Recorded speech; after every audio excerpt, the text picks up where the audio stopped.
The makers of Grand Theft Auto Vice City say the game is only intended for people who are 17 and older, but nothing prevents a younger person from buying it over the internet, getting it secondhand, or just borrowing it.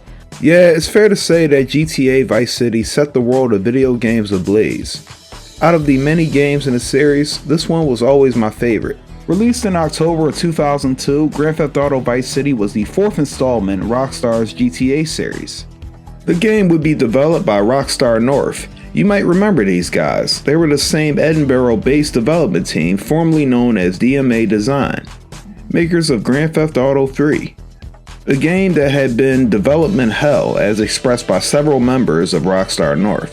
Vice City would prove to be Rockstar North's most expensive game ever made up to that point, and the game would prove to be an instant hit, selling over 1.4 million copies within 2 days of its release. Video games selling more than $6 billion in software just last year. I remember at the time being pretty excited about the release of Vice City, just like everyone else. The early trailers for the game and the press releases promised fans everywhere a larger and more immersive experience, along with the addition of new weapons, vehicles, and game mechanics. But as excited as we all were at the time, there were plenty of critics at the time who were voicing to see the game banned after its release. Why? Well, if you follow this channel, you can probably guess why. As I stated in my previous video, whenever there was a public shooting involved, Grand Theft Auto games were usually stated as the cause, and Rockstar and Take-Two Interactive as the scapegoats. So for this retrospective, let's examine what makes Rockstar's Grand Theft Auto Vice City a classic yet controversial game.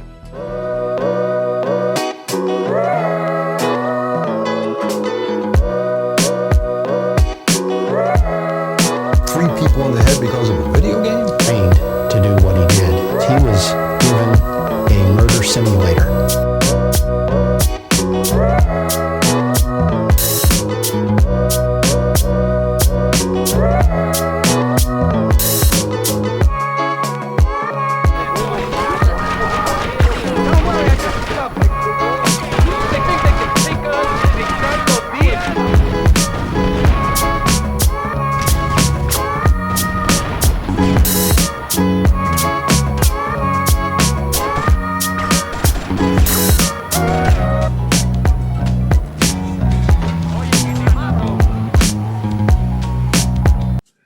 Vice City.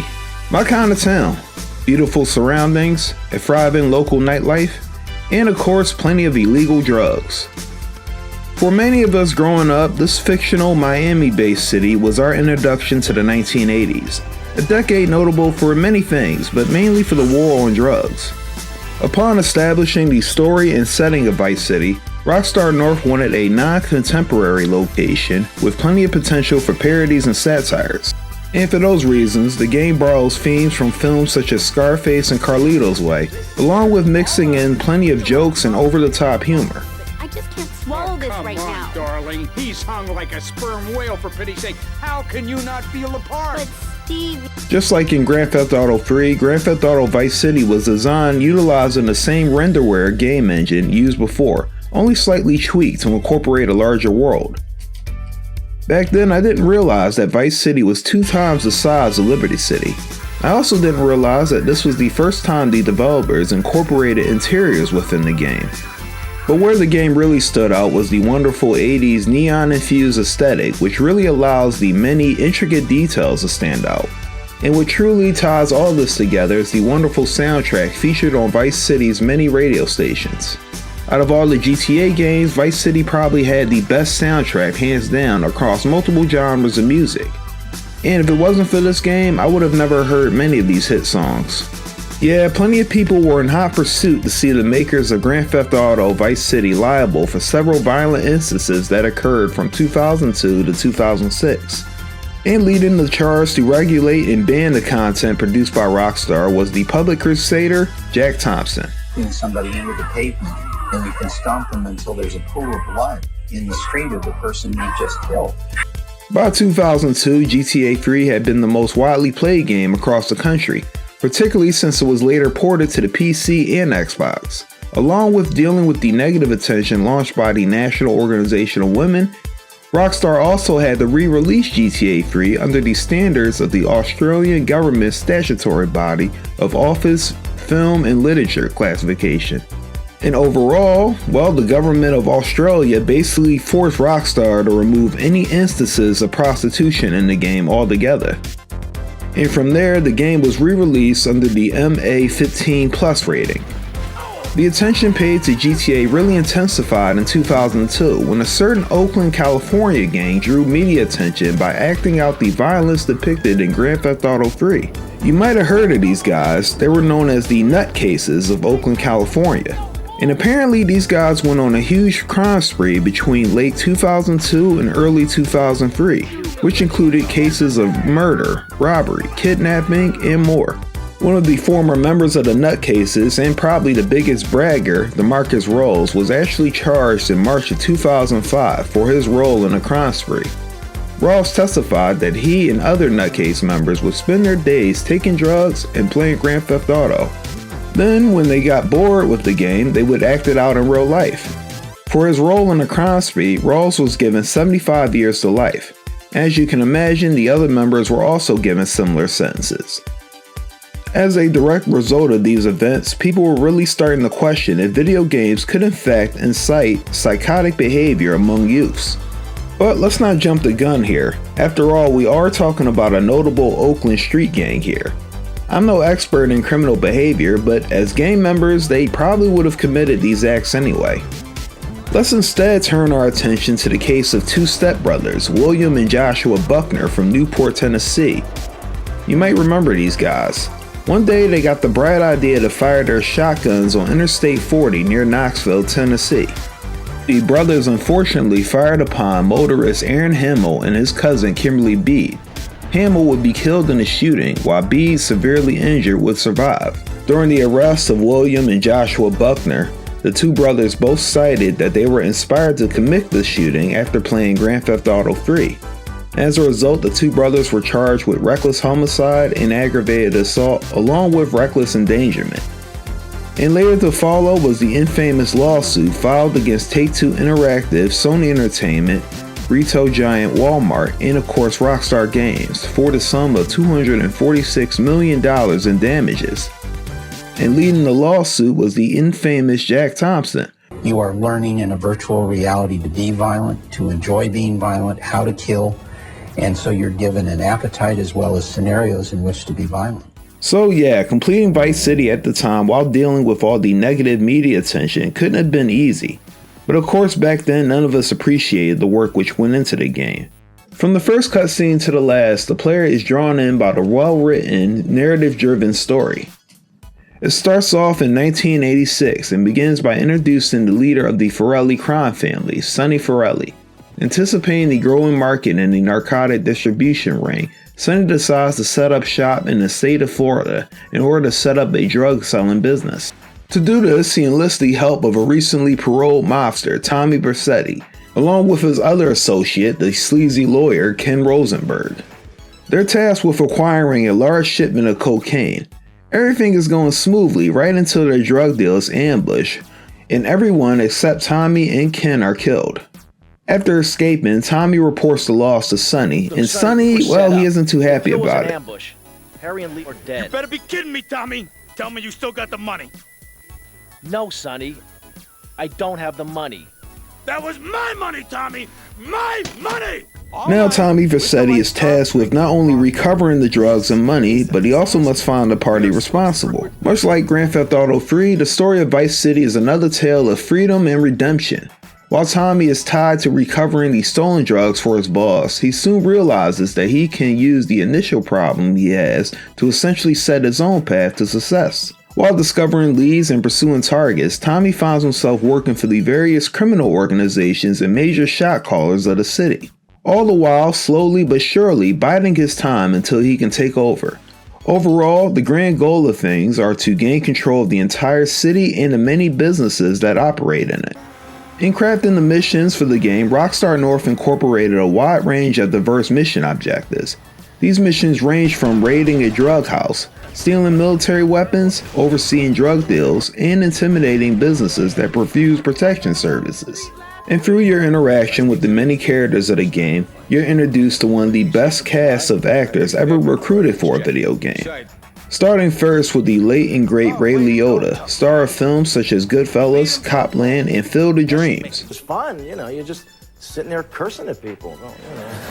It was fun to do. Like, that's fun. You just went into a booth and cursed at people went crazy for a while, and they accidentally sent it to the SpongeBob people when it went on the air. Of course, back then, being only 11 years old at the time, I had never heard of any of these films.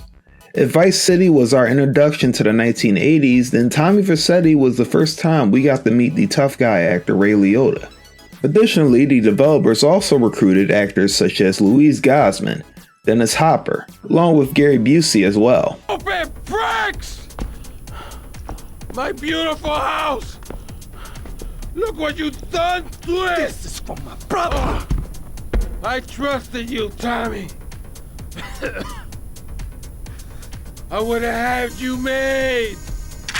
Say goodnight, Mr. Diaz. How's filming going, Steve? Well, Candy is a natural. And that new girl, she's insatiable. She went through half the cast and crew before I even took a light reading. Anyway, hey, tomorrow we're going on location to shoot the boat scenes. Boat scenes? What boat scenes? The fishermen are in the throes of passion when the giant shark comes in. What'd I say about the giant shark? You just watch this. It can never be the same. Shitty, cheap, bad is your son. There's some more on the bench.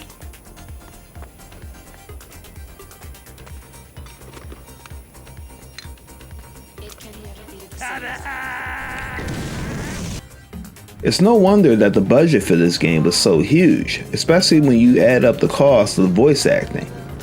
At the time, I did enjoy getting to meet the major players of Vice City. It can never be the same.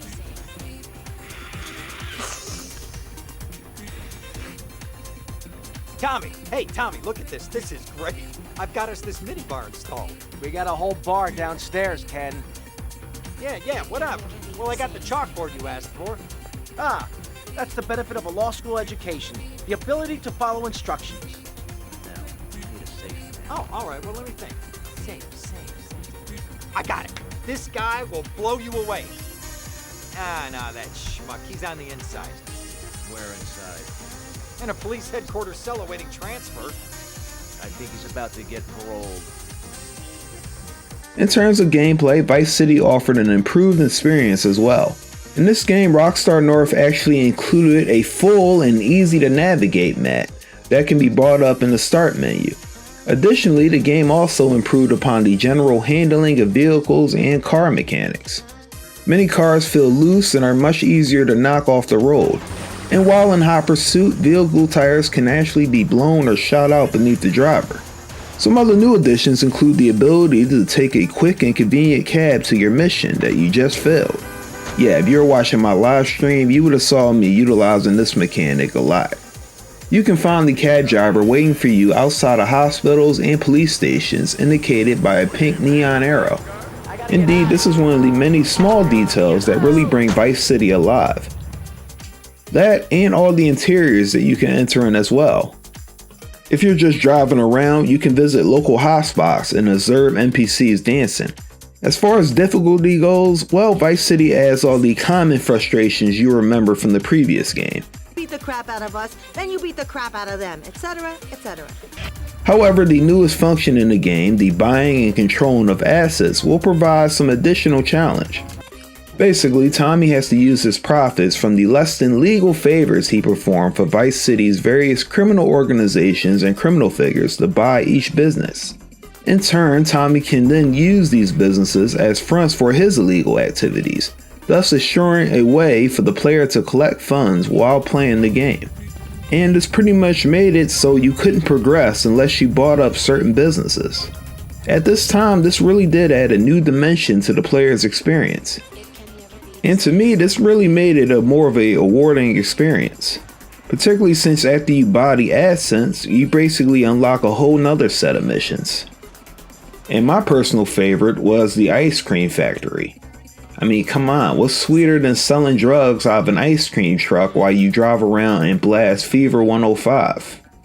After the release of Grand Theft Auto Vice City, Rockstar and Take-Two Interactive did acquire a few stars for a few missions given in the game, along with the portrayal of certain characters, particularly the Haitian American NPCs featured in the game.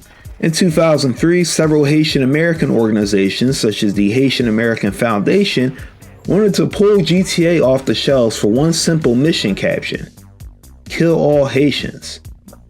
In this same year, the Delray Beach-based Haitian American Council in Florida planned to protest the game outside the local Walmart in Baytown Beach. Many people, including John Levinson, the Delray Beach City Commissioner, saw this as an attack on a particular group of people. In the same year, there were some attempts initiated by the Haitian American communities to see the game pulled from shelves once again. This time we have the notable Haitian American community of New York City that actually appealed to the mayor at the time, Michael Bloomberg, to act against Rockstar North and Take-Two Interactive, who at the time were headquartered in New York City. Besides instigating violence towards Haitian Americans, critics also accused Rockstar Games of encouraging, overt racism. And in hindsight, yeah, I could see where that contention might derive from. After all, the Haitians depicted in the games look like characters from an old Jim Crow cartoon. We might look at this now as trivial, but at that time, plenty of people condemned Vice City for that very reason. Racism aside, GTA Vice City wasn't just another open world video game. Rather, it was a trip back in time for those too young to know anything about the 1980s. After replaying this game for what must be the 40th time by now, I gotta say, it really does show off the storytelling talents and design talents of Rockstar North. But naturally, critics of GTA Vice City's depiction of video game violence were more concerned about the effects the game potentially had on young children. And that brings us back once again to the case of Devin Moore. In the spring of 2003, Devin Moore, a teenager from Fayette, Alabama, and brother to former NFL player Mookie Moore, was charged with first-degree murder against 3 law enforcement officers. Moore was originally charged with Grand Theft Auto. However, while police had him under custody, he somehow was able to pick up a gun and shoot 2 Alabama policemen and a dispatcher, and then fled only to be rearrested later. The victims of Moore's attack were Ace Miller, a 911 dispatcher, police officer James Crump, and police officer Arnold Strickland, the cop who originally arrested Moore for the theft of a vehicle. Now here you have a teenager who had no prior criminal background or experience with guns, killing 3 trained law enforcement officers within 1 minute. This case still boggles people's minds today, and many at the time did wonder how Moore was able to pull this off. The only explanation at the time was that Moore was trained to commit these acts by a popular video game, that being Grand Theft Auto Vice City. The video game industry gave him a cranial menu that popped up in the blink of an eye in that police station, and that menu offered him the split-second decision to kill the officers, shoot them in the head, flee in a police car, just as the game itself trained him to do. It was reported that prior to the event, Devin Moore was playing Grand Theft Auto Vice City non-stop, and just before he fired the gun, he uttered that life was a video game. You gotta die sometime. These famous words would launch the infamous Strickland vs. Sony case. It was this infamous case that involved the families of the 3 police officers slain in the killings, suing Sony Entertainment, Take-Two, Rockstar, and once again, retail giant Walmart. And leading the lawsuit, was good old Jackie Boy himself. And once again, the question was raised as to whether a video game can train a kid to commit murder. I've talked about this case before in the past, but I figured it was worth to discuss the case in more detail this time. As you know, Jack Thompson led this lawsuit and filed it in Alabama on August 12, 2005. The hearing didn't begin until fall of 2005.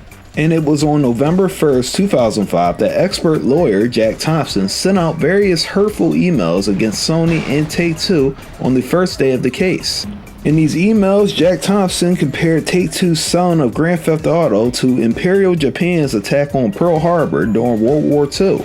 Wow. During the trial, Thompson attempted to prove that the making of Grand Theft Auto Vice City and the selling of the game actually violated Alabama's extended manufacturer's liability doctrine. Under this law, the manufacturer or seller is held liable for the injuries or harm caused by the product. In most cases, this law would only apply to injuries and deaths caused by machines. However, in this instance, Thompson was actually blaming a mere video game for a triple homicide of 3 police officers. I have no doubt that arguing this case could not have been easy. Thompson's only real tangible evidence was the behavior and the works of Devin Moore, and not an actual manufacturing defect. With this being the central claim of his case, Thompson had to prove the retailers violated laws by selling sexual and harmful material to minors, and that the game could in fact be traced to Devin Moore's behavior on the day of the murder. And under the Child Protections Act, selling any sexual explicit material to children was strictly illegal and violated federal law. While Thompson's argument was somewhat creative, the court summary of Strickland v. Sony mentions that Thompson couldn't actually cite federal laws which Take-Two and Sony violated. In fact, the U.S. District Court of Alabama, while recognizing that the distribution of sexual material did violate the Child Protection Act, the law had no bearing on the selling of a video game to a minor in a traditional store like Walmart or GameStop. And as for the claim that Moore's actions were the direct result of the non-stop playing of Grand Theft Auto Vice City, the court determined that Old Jackie Boy's claims were too inefficient to link Devin Moore's actions and behavior directly to Vice City. It's also notable that throughout this case, Jack actually behaved pretty badly for a professional lawyer. On November 7th, he actually removed himself from the court after one of the judges filed a motion to have him removed for misconduct. As you can probably guess, this case did not hold up in court, and charges brought up against Rockstar, Take-Two, and Walmart were dismissed. And Devin Moore was sentenced to death by lethal injection by an Alabama district court. I don't know if the death penalty was actually carried out. I know that this case was appealed in 2005 and was then re-upheld by the Alabama State Court of Appeals. But as for the actual date of his death, I'm not too sure. Shortly after the lawsuit, Thompson would appear in the news once again when he filed a civil suit for the retailers in Alabama to not sell what he termed as a cop-killing game. Now, if you follow this channel, you probably know that this isn't the last time we'll hear from Old Jackie Boy. One of these days, I'll make a video highlighting the top or perhaps the lowest points of his career as an attorney. But until then, just know that Vice City at the time was too good of a game to get dragged down by all this negative media attention and lawsuits. And the fact that this game could ignite such controversy is a testament to how important the GTA series is. The fact of the matter is that Rockstar Games and Take-Two Interactive were instrumental in showing critics that violent games can also be memorable games as well. Hey y'all, thanks for watching this long ass video. If you haven't by now, make sure you subscribe to the channel. You might want to watch a few other of my retrospectives I made in the past. And for my current subscribers, thank you for helping this channel grow over the last few weeks. Be sure to check out my daily live streams and my community page where I will have frequent polls for live streams and potential retrospectives. This is your big homie Bob of Smoking Fiend Productions signing off. Peace out y'all and stay beautiful.